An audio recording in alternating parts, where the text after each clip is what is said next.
Today, we're going to dive into a concept that's right at the heart of modern economies, but it often feels like a paradox: the absolutely essential link between economic growth and, you guessed it, debt.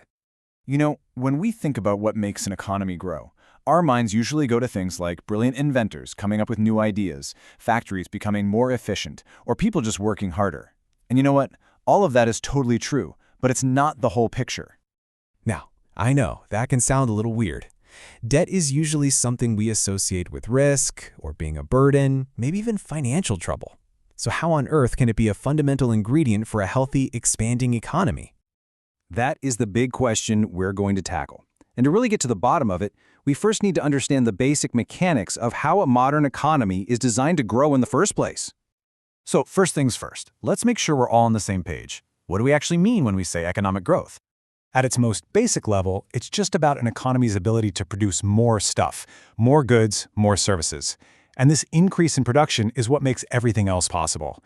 It leads to higher incomes for people, it creates more jobs, and ultimately, it improves our overall standard of living. Okay, so if growth means producing more, the next logical question is, how does an economy get better at producing things? Well, the answer comes down to one key activity: investment.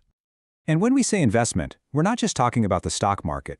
In economics, investment means spending money on things that boost the economy's long-term potential. We're talking about building new factories, buying better machines, upgrading infrastructure like roads and bridges, and pouring money into education and new technologies. All of these things make an economy more productive. And this is where it all starts to connect. These huge, game-changing investments, like building a factory or developing brand new tech, they're incredibly expensive. They need a massive amount of funding right up front. So where does all that money come from? All right, let's just walk through the logic here. A company that wants to build a new factory probably doesn't have hundreds of millions of dollars just sitting in a checking account.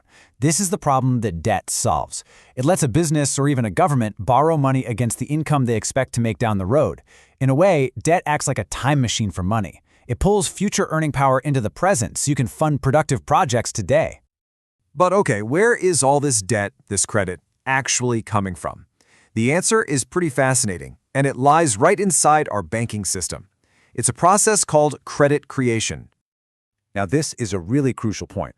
When a bank gives someone a loan, it isn't just lending out money that other people have already deposited.